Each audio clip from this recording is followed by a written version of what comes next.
from the University of Westminster, and we're involved in developing these teaching resources on body image and body confidence. I'm just going to talk a little bit, say, about the University of Westminster, who we are, what we do, and particularly some of Viren's work around body image, and then move on to talk about this project and what it's going to involve.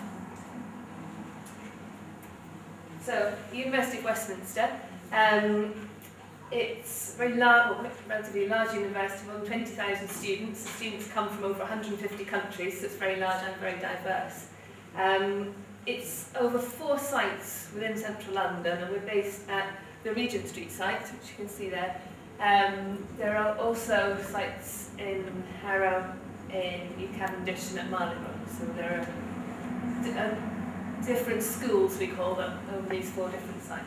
And at Regent Street, we're part of something called School of Social Sciences, Humanities and Languages. Okay, and we're based within the psychology department in that school. Okay, so within the Department of Psychology, I just thought I'd tell you a little bit about what we do. So the main research which relates to this project is around appearance and body image, which is Viren's work, which I'll be talking a little bit more about in a minute, and work around wellbeing and health. And I've put here a picture of Angela Clough, who's also part of the kind of team that's working on this project. She's off in Australia at the moment. She's got about 4 months in Australia over the winter to do some research out there. So she will be joining the project when she's back in, I think it's just a few weeks' time now, actually. But the work I've been doing with her is around looking at understanding well-being in different areas. So some of the work is within communities in East London, understanding what creates well-being within communities. And I've also been involved in another project with Central YMCA, looking at how we promote physical activity and health within workplaces. So how we can use the workplace as a community in order to promote physical activity. So we were talking a bit earlier about exercise and how we feel about exercise and how that links in with well-being and with body image. So it's kind of a related area. Okay. Some of the other things which we do, which we won't be talking about here, but we look at other aspects of health psychology, suicide, self-harm, looking at different illnesses and treatments for illnesses. So we look at arthritis, we can do some work around COPD as well. And it's quite a varied research culture there. Okay. And that's all I want to say, because I think I'll let Viren talk a little bit more about appearance and body image research from how he sees it. Hello everyone, I'm Viren. When I say I'm a psychologist, the main thing that usually happens is people go, you can read my mind, and pretend like they try and cover up their brain or something. And they get embarrassed because I can't read your mind, and it's all a bit embarrassing. And they ask me, what do you do in psychology? And I say, I study human appearance. And I get embarrassed because people tend to think it's quite a trivial topic. Psychologists, researchers shouldn't be talking about appearance, they should talk about cancer and AIDS and saving the world and all the big things. But actually appearance does matter, and appearance is really important. So a lot of the research that I do focuses on how other people perceive us and how that impacts upon their behavioural reactions to us, how they treat us in different settings, and I'll talk a bit more about that later on today. So that's what we tend to call the outside view, how other people perceive us and how they react to us based on our appearance. I also do a lot of research on what's called the inside view, how we perceive ourselves, in other words, our self-perceptions of our own bodies, our own appearance, how that makes us feel, how that influences our own behaviours. And in terms of the inside view, my main areas of research mainly focus on things, predicting positive body image. So what are the things that make you feel good about your body? Things like your self-esteem, your media exposure, that kind of thing. I'm also very interested in cross-cultural differences and similarities in terms of body image. We've just published a large data set with about 5,000 women, I think it's 5,000 women from about 28 countries. And even in places you'd think where there is very low media exposure, or in developing countries like Malaysia, Indonesia, there was also very high incidence of negative body image. So we think that now negative body image, especially among young women, young girls, is a global phenomenon. A lot of the work that I do focuses also on feminist perspectives. You'll hear maybe a bit more about this later on today, looking at the structures in society that make us feel bad about our bodies. Something that I personally quite like is body modification. You'll see my arms are all tattooed. I've got lots more everywhere else. I'm interested in why people get tattooed, why people get piercings, how that influences and shapes their own body image as well. And also something we talked about earlier today is about acceptance and attitudes towards cosmetic surgery. Why do people go for cosmetic surgery? Who does it? Why they do it? How does it make them feel? And media exposure and body image. Here we're looking at things that you may not think or may not be so obvious. So obviously we all know that greater exposure to thin ideal, thin models makes you feel bad. Actually, a lot of the research that we're doing at the moment suggests that actually watching plus-size models or watching things like Gox fashion show, I forget what it's called, someone tell me, Gox fashion thing, even watching that makes you feel bad about your body, so it's not so straightforward. And finally, it's something I'll talk about a bit more later on, obesity, stigma and size discrimination, how we treat people who are overweight, how we treat people who are underweight, and why we tend to negatively perceive them. Thank you. Okay, so that's some of the work which is going on, which I think feeds really nicely into this project. Okay, so what are we aiming to do? Why have we got you all here today? Well, the overall aim that we hope at the end of the project is to develop what we call interactive lesson plans. So lessons which you can do in class which aren't just the teacher standing up talking to you, which involve participation from you guys as well, which help to promote positive body image in children and young people. So we were hoping to develop lessons which can be run with children in primary school, kind of the upper age of primary school, and also in secondary school. So there will probably be slight differences across the different age ranges. How we're going to do it,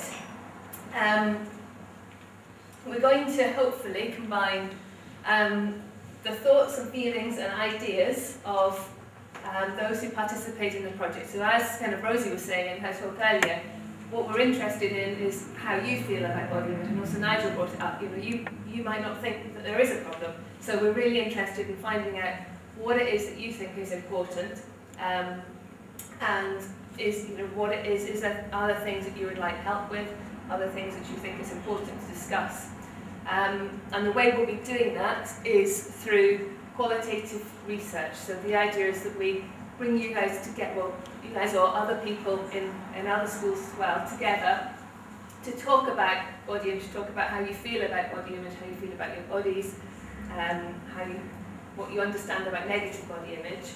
And we'll record those discussions and then we'll analyse them, listen to what's been said and see if there are themes running through the discussions. Okay, so are there themes which come out of several different groups, which mean, yeah, that's probably an important thing to talk about and to bring into the lesson plans.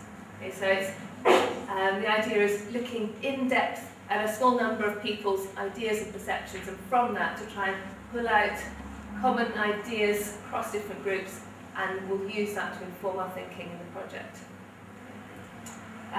Other things which we'll use to develop the lesson plans is the experience that Wanting already has in this area. So they've already run a project, I think it was last year. Was it last year, Steve? The previous project around last summer, yeah.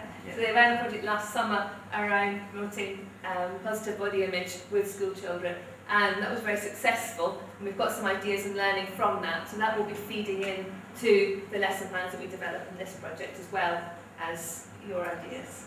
Okay, so we've also got a really good group of people who are experts in the area, so most of them will be talking today, and they'll be giving their input and feedback into the resources we develop, and also their feedback, at the end to say, is there anything that's missing? Do you think this will work well? And on top of that, we'll be looking at the research and theory in this area. So what's been done already? What do we know about body image, how people think about body image from the research? And what programs are there already which aim to develop positive body image in young people? Okay, and how do they work? Are they effective? and taking out the things that work from what's been done before, and then developing new things for ourselves where there are gaps in what's been done before. Okay, so that's the plan. For those of you who like diagrams a bit more than bullet points, so I'll try and kind of break it down into exactly what we'll be doing in this project. So I said that we're doing focus groups, having discussions with young people, and in those we're going to be finding out what you would like help with around body image. Okay, so we'll probably be running about 10 or so focus groups across a couple of primary schools and some secondary schools. And then what we also want to do is talk to teachers and youth group leaders to find out what they feel about body image. So do they teach body image in schools? If they do, how do they feel about that? Do they find it a comfortable topic to teach, or is there some difficult issues around that? Maybe they don't teach it. If not, why not? How could we help it to be taught better? Okay. So those are the kinds of questions. We'll be using what we find to develop and run some pilot workshops around healthy body image. So they'll be run in schools, they'll be about an hour and a half to a couple of hours long. People from Touring will be coming out and delivering sessions where you kind of talk about body image and hopefully have discussions around it, a little bit like we did at the beginning of this session, I guess, but a few more activities as well. And I will be sitting in on those workshops, observing them and seeing what works and how it works and what doesn't work, and using that in order to develop and refine the workshops better. And then from that, we'll hopefully be developing some lessons and resources around body image and body confidence that can be used by teachers. So at this stage, we'll be going in as Touring, delivering expert workshops, and then at this stage, we'll hopefully develop resources which teachers can use so that we don't need to be there and it can be rolled out more widely across different schools, hopefully across the country.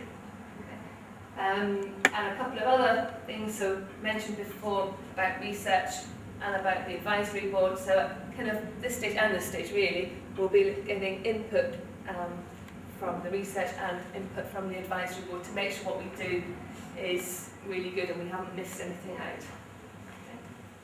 I think that's it. That's something that just, it's not really relevant to everybody here, but some people might be interested. Just to say where we're funded from. So it's from a pot of money which aims to do something which we call knowledge exchange, which is where the idea is that the knowledge and the learning which is in universities is disseminated, is passed down to the wider community. So that's kind of the idea of this pot of money which we've got to run this project. Okay, so which I think it really is doing. So all the learning that Viren and myself have got, and also the advisory board have got, is being brought together in a way which hopefully means that that can be put into lesson plans which are useful for teachers, and actually means that that knowledge filters out into the community rather than staying in our heads where it's not particularly useful. Okay. The project will run over 10 months, so hopefully the outputs and the lesson plans will be available by the end of the year. What's the plan? Okay. Okay. Does anyone have any questions?